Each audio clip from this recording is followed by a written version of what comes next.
You know, while John is walking up, I'll tell you, I'm just really honored that my fellow Ford dealers, good men and women who I've just been like a battling ram for 19 years in the marketplace, they're standing with us in this election. And just say, okay, I can be in the running.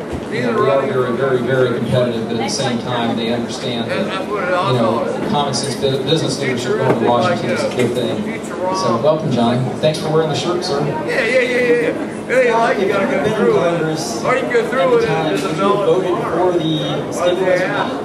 Absolutely not.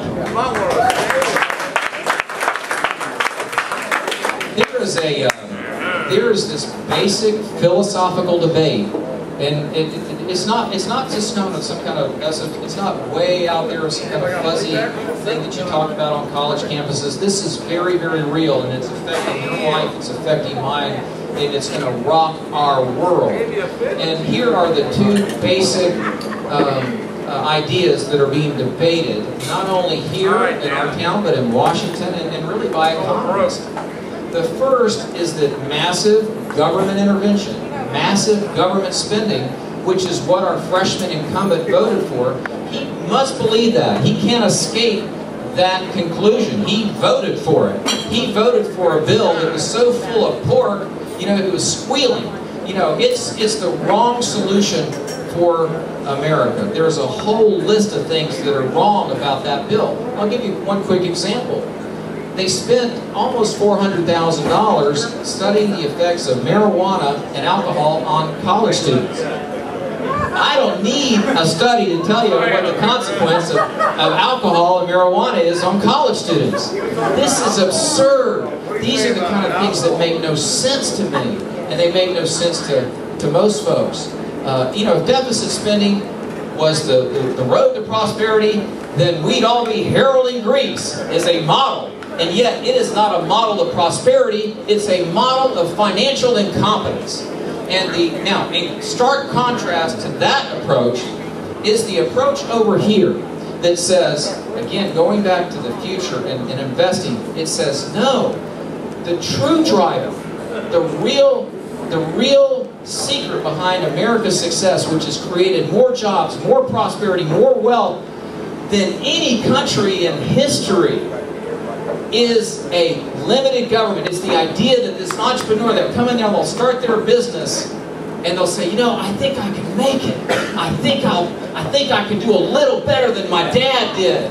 I think I can do a little better for my young child if I stay longer at work, and I can keep some of that, of what is rightfully mine.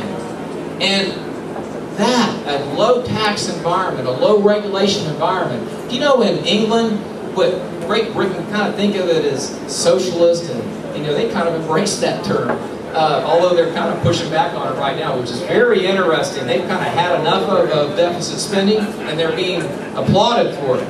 Over there, they can get a wind farm out and going in about 2 years. Do you know how long it takes us in America? And we think of ourselves, oh, we're America, we're entrepreneurial.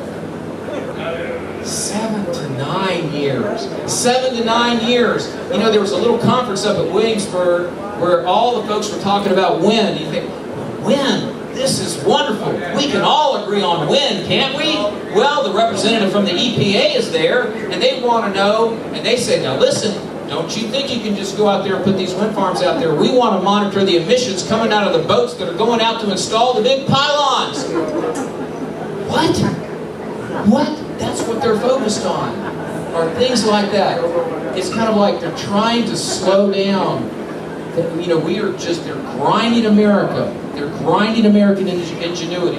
They're choking the life out of our entrepreneurs. You know how so many of our entrepreneurs, medium-sized businesses, small businesses, want to go out there and produce. They want to build these wind turbines. This is big business, y'all. It can create great jobs. $60, $70, $80, $100,000 a year jobs right here in Hampton Roads. We need people who will lead in Congress. And I submit to you tonight that the freshman incumbent, he may be well-intentioned, but he is ineffective.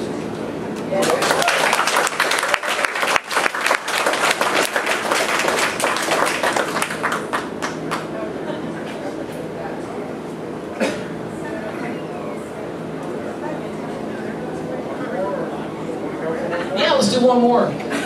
Please, anyone? Anyone, sir? Chris.